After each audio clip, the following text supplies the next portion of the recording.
bien que tu n'as pas trop chaud. Mais si c'est le cas, j'espère que je vais pouvoir te détendre, te relaxer le plus possible jusqu'à ce que tu t'endormes doucement mais sûrement. En tout cas, installe-toi bien confortablement dans une position dans laquelle tu es à l'aise, propice à l'endormissement. Prends de l'eau surtout, tu en auras besoin vu cette chaleur. Prends un petit truc à grignoter si tu le souhaites et prends tout ce dont tu as besoin pour passer un agréable moment. Et surtout vraiment installe-toi dans une position confortable puisque cette vidéo va durer un certain temps. Puisqu'en effet, je vais refaire un thread d'horreur après quelques mois.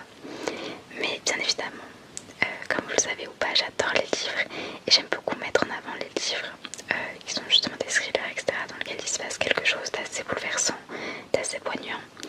Et là, je vais parler d'une histoire qui a été mise en avant récemment puisque c'est un livre qui a été adapté par une série disponible sur Amazon Prime. Donc je pense que vous avez déjà pu le deviner, il s'agit de Nous les menteurs de Hello-Cart. Et je sais que du coup, il y a beaucoup de personnes qui ont pu voir la série, qui ont pu lire le livre. Mais j'ai quand même envie d'en parler parce que c'est une histoire qui m'a marquée. Et je me dis que si jamais il y a des personnes qui n'ont jamais vu le livre ou la série, comme ça ils découvrent l'histoire d'une autre façon, d'une autre manière. Sachant que même si je vous raconte l'histoire, je vous invite vraiment soit à lire le livre, soit à regarder la série, même les deux, parce que les deux se valent vraiment. La série, je trouve qu'elle est tout autant incroyable que le livre. Et bien évidemment, du coup je vais spoiler ce qui se passe. Donc si jamais vous regardez la série, regardez cette vidéo plus tard. Et si jamais vous ne comptez pas la regarder ni lire le livre, vous pouvez continuer. Si aussi vous n'êtes pas trop sensible, simplement parce qu'il y a plusieurs trigger warnings évidemment, puisque je vais parler d'un drame qui s'est déroulé tout simplement. Donc déjà, on va commencer par le début. Notre histoire commence avec Cadence. Donc Cadence, c'est une jeune fille blonde avec une longue chevelure, elle ressemble vraiment à une princesse. Et Cadence, en fait, elle va vivre un drame l'été de ses 16 ans. Donc on va la voir l'été de ses 17 ans, soit un an après, en train de chercher à connaître la vérité, parce qu'en fait elle sait pas du tout ce qui s'est passé, elle sait pas ce qui a mené à ce drame, sachant que l'été de ses 16 ans, on l'a retrouvée en maillot de bain sur une plage et elle était inconsciente. Elle a subi un choc, un traumatisme crânien qui fait que ça peut expliquer aussi clairement le fait qu'elle ait pas des souvenirs qui manquent, etc. Mais Cadence, elle sent bien qu'on lui cache des choses et vraiment on n'ose pas lui dire la vérité. Donc c'est que clairement c'est si grave au point que son cerveau lui a fait oublier celle-ci. Et Cadence, elle va tout faire pour retrouver ses souvenirs l'été de ses 17 ans. Mais avant de continuer, je vais devoir vous parler d'autres personnages centraux qui sont au centre plutôt de notre histoire. Donc j'avais une petite fiche pour me souvenir un petit peu et en oublier aucun. Mais du coup déjà on a Myrène qui est la cousine de Cadence. Myrène c'est un petit peu tout l'opposé de Cadence, parce que Cadence elle est joviale, c'est vraiment un petit soleil. Tandis que Myrène, en fait, elle est dans l'ombre de sa cousine, elle est un petit peu invisible, c'est une artiste. Et il faut savoir aussi que Cadence, je ne l'ai pas précisé, mais elle est issue de la famille des Sinclair. Les Sinclair, ils passent tout leur été sur leur île privée, Beechwood. Et du coup, cette île privée, elle appartient au grand-père, qui est le patriarche. Il est considéré vraiment comme le chef de la famille, comme même le roi. Donc c'est pour vous dire à quel point il a une importance, à quel point il est respecté. Et Cadence, elle est l'aînée des petits-enfants, donc elle peut hériter de cette île privée un jour. Donc voilà. Sachant que Myrène, du coup, c'est la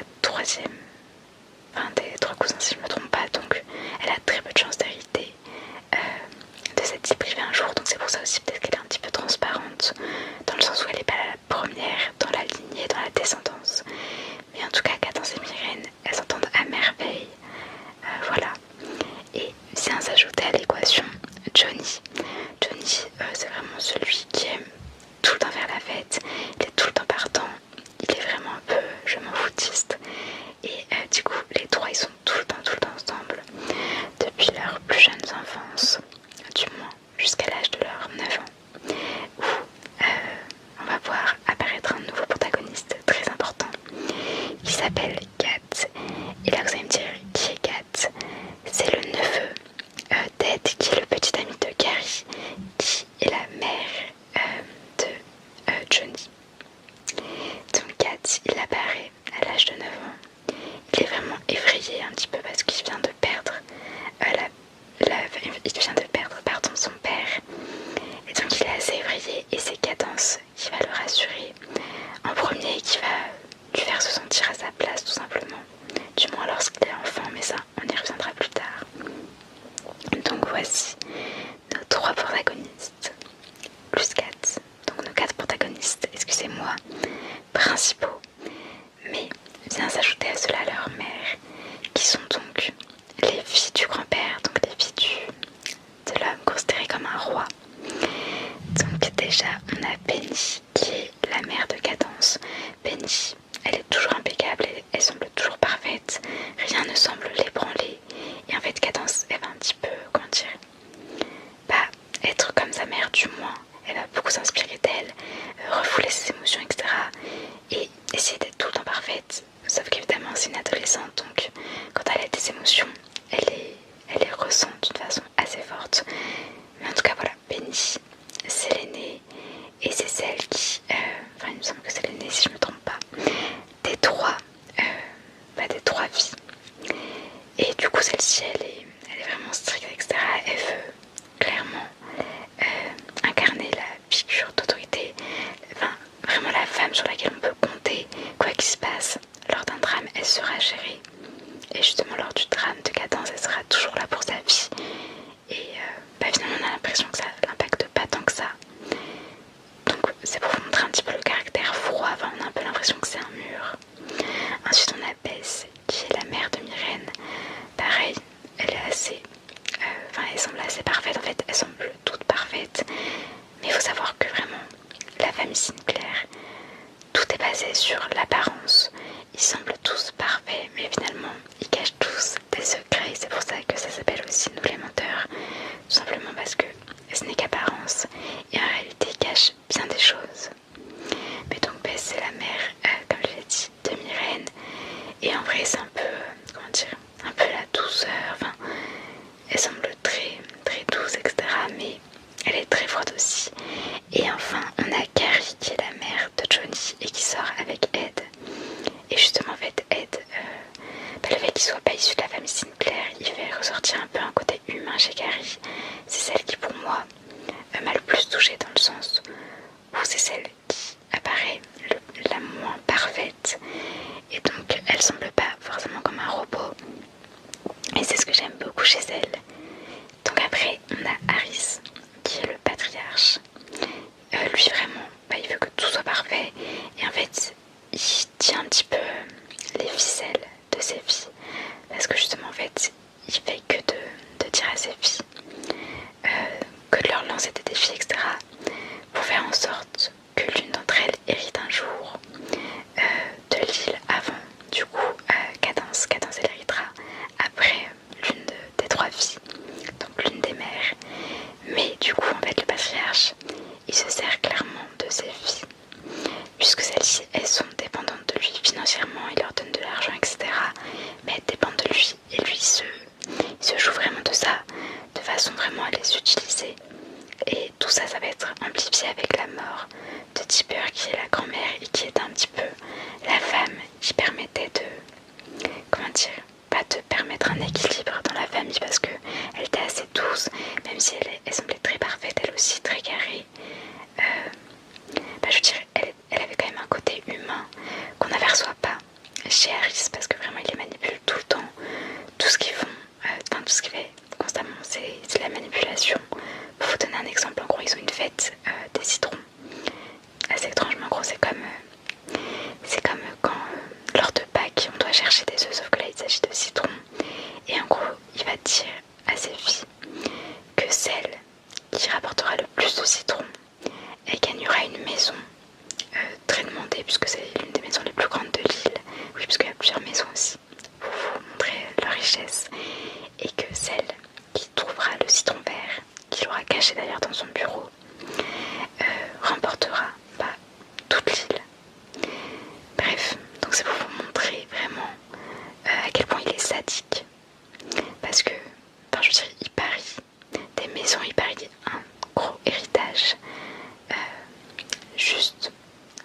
tasse de citron qui est quand même censée être une tradition, qui est censée être amusante.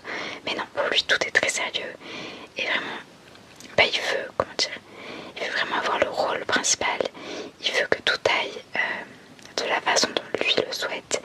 Et donc c'est lui qui organise tout ce qui se passe dans la maison. C'est voilà. Bref, donc maintenant qu'on a posé les bases, petite précision, mais il faut savoir que Kat, il est d'origine sud-asiatique, et je précise ça tout simplement parce que Harris, il l'a jamais intégré dans la famille, ainsi que Ed, dans le sens où du coup lui clairement il est raciste et ils sont pas blancs, donc pour lui ils font pas partie de la famille. Et voilà, c'est une information à prendre en compte. Et du coup, déjà faut revenir à l'été de leurs 15 ans. L'été de leurs 15 ans, en gros, Cadence et Kat ils vont beaucoup pas se rapprocher. Et l'été de leurs 16 ans, en fait, c'est là où vraiment quelque chose va changer. Ils vont se voir pas juste comme des amis, mais ils vont se voir sous un œil différent. Et petit à petit, ils vont tomber amoureux, Cadence et Kat. Et ça va vraiment être une très belle histoire d'amour qui va continuer d'ailleurs l'été des 17 ans. Sauf que, comme vous en doutez, Kat il n'est pas du tout apprécié par le grand-père qui ne le considère pas assez bien pour sa petite fille. Du coup, c'est un peu compliqué par rapport à ça, leur histoire, puisque Kat aussi, lui, il a une vie normale. Enfin, il n'est pas issu d'une famille riche, donc il y a certaines choses qu'il ne conçoit pas de la même façon que Cadence. Enfin, ça fait pas partie de la normalité pour lui. Et en même temps, ça fait grandir Cadence, puisque le point de vue de Kat, il lui fait comprendre aussi qu'elle est privilégiée, même si elle en a conscience. Mais du coup, il lui apporte une vision différente d'un monde, voilà, du monde normal. Excusez-moi, j'ai eu peur de quelque chose qui a bougé dans ma chambre. C'est pour nous mettre dans l'ambiance. Pour en revenir à mes faits. Donc là, on a vraiment tout le contexte, tous les personnages principaux. Et du coup, Cadence, on la retrouve l'été de ses 17 ans.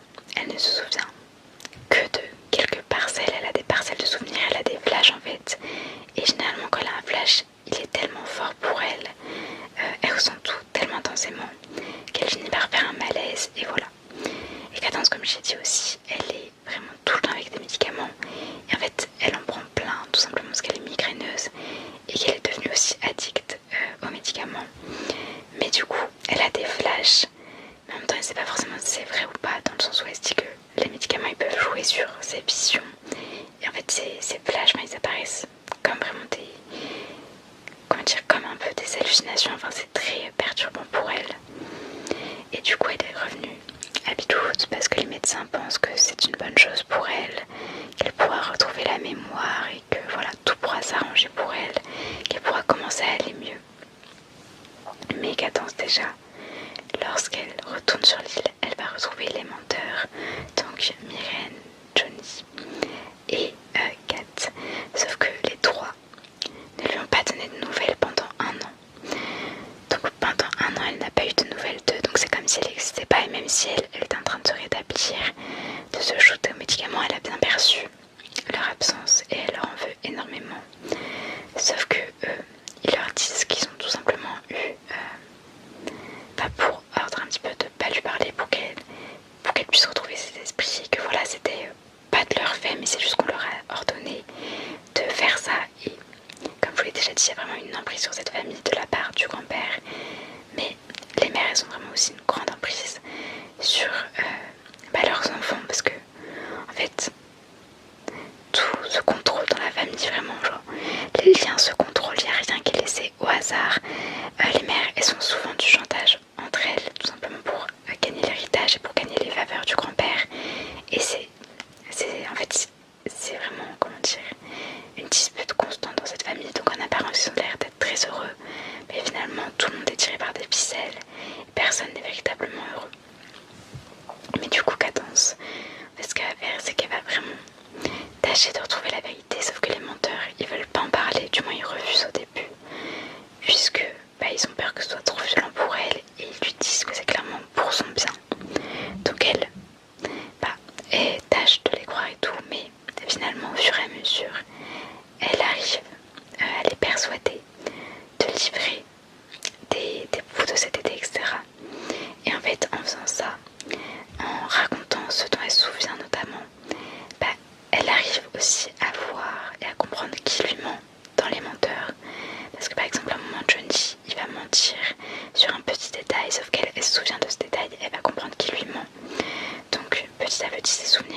reviennent comme ça. Mais elle va devoir aussi faire des choses assez dangereuses, comme par exemple sauter d'une falaise, tout simplement parce que c'est ce qu'ils auraient fait l'an passé. C'est aussi, en fait, elle a sauté d'une falaise, enfin, elle était proche d'une falaise lorsqu'elle a été retrouvée, donc elle se dit que si elle fait ça, peut-être qu'elle va retrouver la mémoire, que ce choc en tombant, etc., ça va lui raviver des flashs. Et finalement, là ça ne se passe pas comme ça, mais à un moment donné, par exemple, elle va aller dans une librairie et elle va chercher des informations sur ce qui s'est passé, sur sa famille, donc clairement voilà. Et là elle va voir un gros flash et ses souvenirs ils reviennent comme ça, par moment, par endroit, donc voilà. Mais ces souvenirs ils vont surtout ressurgir lors d'une partie de Scrabble, tout simplement parce que les menteurs en fait ils vont disposer des mots et c'est leur façon à eux d'aider Cadence sans dire trop pour pas la perturber. Et du coup, ils vont écrire des mots qui vont tout simplement déclencher des souvenirs chez elle. Et en fait, petit à petit, elle va retrouver vraiment la globalité de ses souvenirs grâce à ce Scrabble. Vraiment, elle va se rejouer la scène des dernières heures notamment, pas de l'été 16. Et ce qui s'est passé en fait l'été 16, avant le drame, c'est qu'en gros ils étaient réunis lors d'un dîner familial. Il y a plein de vérités qui ont éclaté, donc les tantes, enfin les mères, elles accusaient leur sœur d'avoir fait ci, d'avoir fait ça, donc en fait elles mettaient vraiment en lumière des mensonges ou des vérités, enfin des mensonges qui étaient dissimulés mais qui sont donc devenus des vérités. Et ça a vraiment éclaté, jusqu'à ce que le grand-père tape du poing sur la table et annonce à ses filles et à tout le monde, aux petits-enfants aussi, qu'il avait changé l'héritage et que demain le notaire passerait prendre ses dernières volontés, tout simplement son testament, voilà. Donc vraiment, ça part en gros drame. Et ensuite, Cadence, elle va suivre son grand-père pour lui dire ce qu'elle pense du fait qu'il manipule tout le temps ses filles, le fait qu'aussi Kat ne fasse pas partie de la famille et qu'il est tout simplement raciste. Donc elle lui dit ces choses et là le grand-père va heurter, manquer une marche et il va tomber le crâne sur le sol, il va saigner et il va être transporté d'urgence à l'hôpital. Mais c'est pas le drame dont on va parler puisque c'est un petit peu un préquel du drame dans le sens où c'est un petit drame qui a mené au grand drame. Mais en fait tout simplement le grand-père il va s'en sortir, mais ses filles elles vont toutes l'accompagner à l'hôpital puisqu'évidemment c'est le patriarche, elles doivent s'assurer qu'il va bien. Et pareil pour l'héritage, si jamais ils voulaient rechanger le testament, enfin voilà, faut qu'elles soient dans leur bonne grâce, enfin dans les bonnes grâces du grand-père, enfin de leur père. Et donc elles vont toutes les accompagner et les enfants, ils vont être tous les quatre sur l'île, donc tout seuls pendant plusieurs heures. Donc en fait ils ont enfin l'île pour eux tout seuls et ils vont pouvoir décider de ce dont ils vont faire. Donc la première chose qu'ils font c'est de ranger la maison parce qu'ils sont tellement élevés à être parfaits, etc., que vu qu'il y a du désordre, en fait ils veulent ranger ce désordre et c'est ce qu'ils font. Sauf qu'après ils boivent de l'alcool, ils s'amusent et Cadence elle décide un petit peu de dire tout ce qu'elle a sur le cœur et de mener une révolution. Parce qu'en fait toute leur mère, elles se disputent l'île, elles se disputent cet héritage et leur vie aux enfants est gâchée par cet héritage, par ces disputes constantes qui font que ils sont tous malheureux finalement. Et ça montre aussi à quel point la richesse ça leur a pris la tête et à quel point aussi elles pensent toutes à l'argent et en fait elles délaissent complètement leur enfant. L'amour c'est quelque chose qui semble étranger pour cette famille, pour la famille des Sinclair, parce qu'en tous les cas faut pas montrer ses sentiments parce que c'est se montrer vulnérable, c'est ce qu'on leur inculque. Et donc vraiment l'amour est relégué au second plan et en fait Cadence elle en a marre que ce soit l'argent qui contrôle leur famille, qui contrôle leur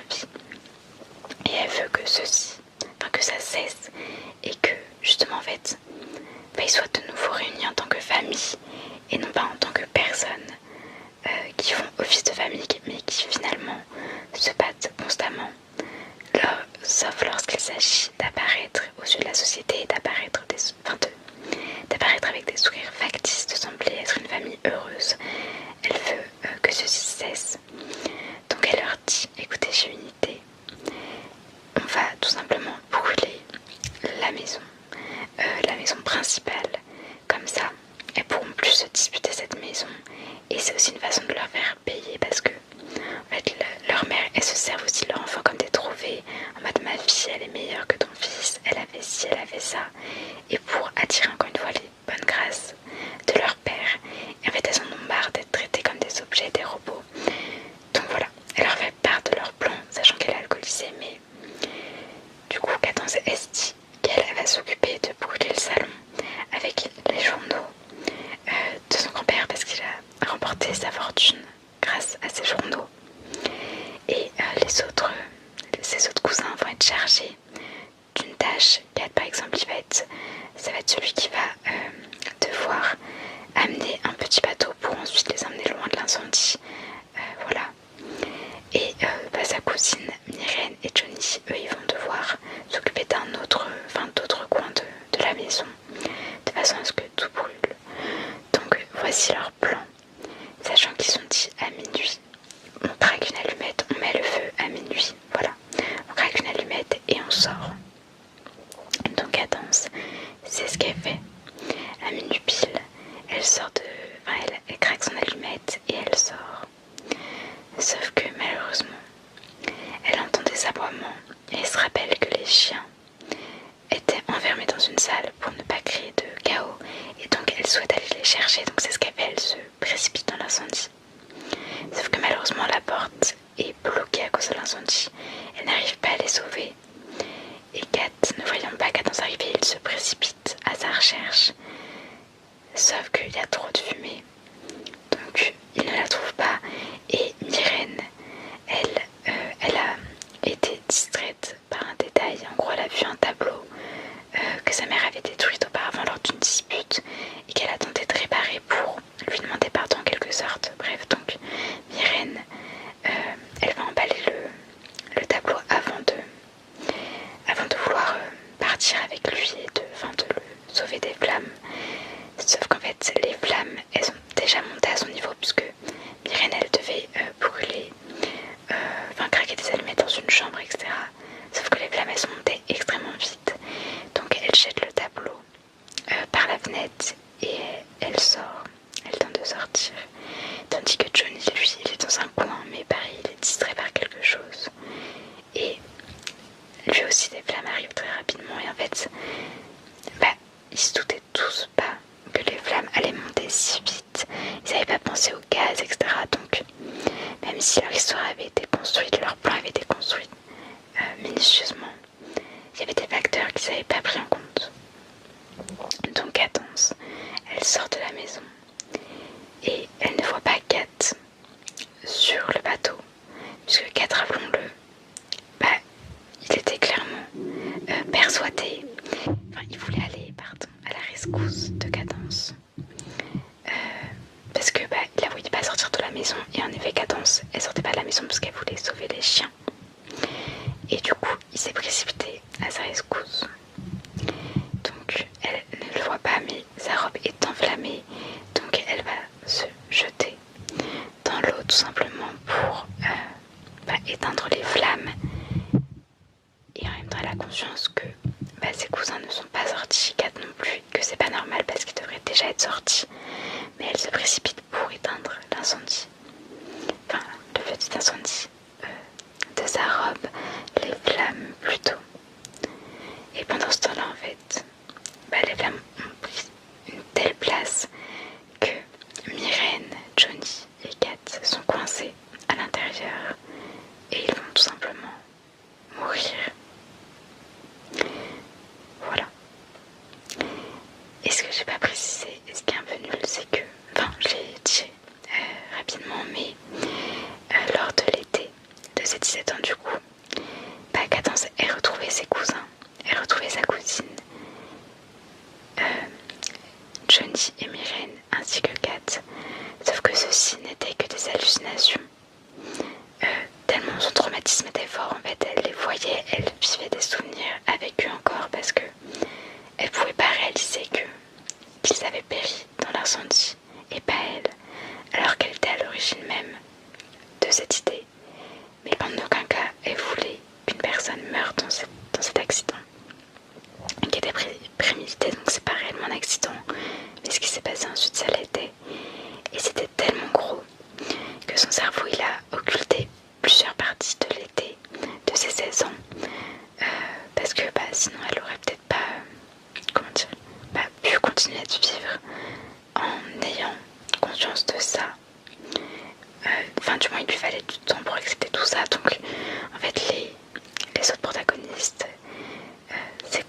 ainsi que Kat. Ils apparaissent tels des fantômes. Et finalement, c'est aussi un petit peu, comment dire, pour leur accorder, pour leur dire qu'ils ne leur en veulent pas. Ils n'en veulent pas à Cadence tout simplement parce que c'était leur plan finalement à tous, ils n'en pouvaient plus, ils voulaient créer une révolution. Le moyen qu'ils ont trouvé, c'est de provoquer cet incendie. Ils étaient tous d'accord, même si l'idée d'origine vient de Cadence.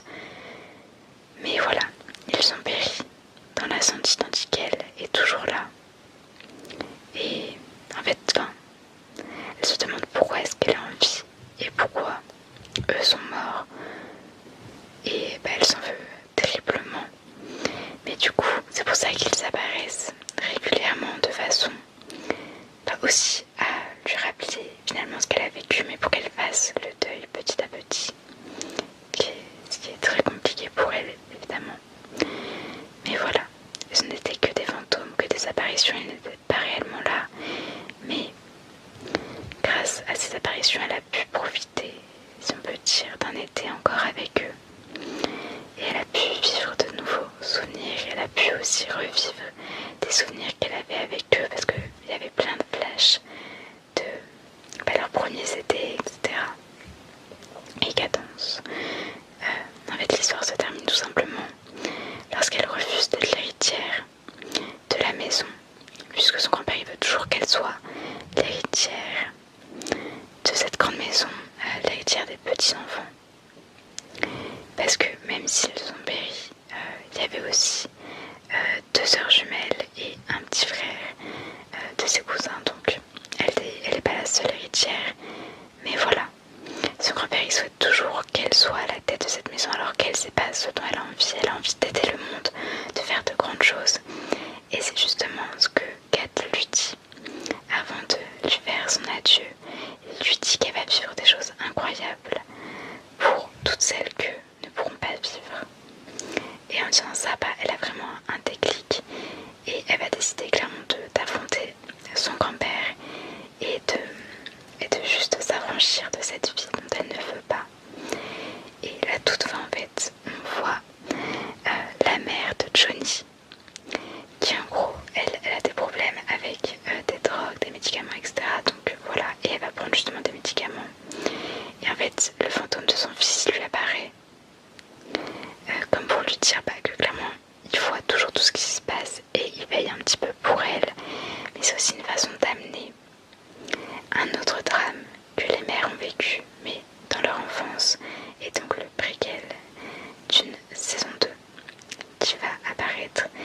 Et ça peut aussi, en fait il y a un peu cette idée de famille maudite dans le sens où ils ont déjà vécu un drame, elles dans leur enfance, et il y a un nouveau drame qui se passe. Donc on a un peu l'impression que c'est une famille qui a été maudite, qui a un peu le sort qui s'acharne sur eux. Et ça pose aussi vraiment pas mal de questions quand même sur justement l'argent, à quel point il peut sembler vers le bonheur en apparence, mais à quel point finalement ça peut créer des conflits, à quel point celui-ci peut dissoudre des liens familiaux et à quel point celui-ci peut tout simplement créer une discorde à tel point qu'il peut se passer un drame et parfois un drame qui s'avère être mortel. Voilà, la fin de cette histoire. Je suis désolée parce que j'ai occulté plein d'éléments et j'ai vraiment fait au mieux pour raconter cette histoire, mais j'avais vraiment juste préparé des fiches avec les personnages et ensuite c'est par rapport à ce que j'ai vu, par rapport à mon souvenir du livre de la série.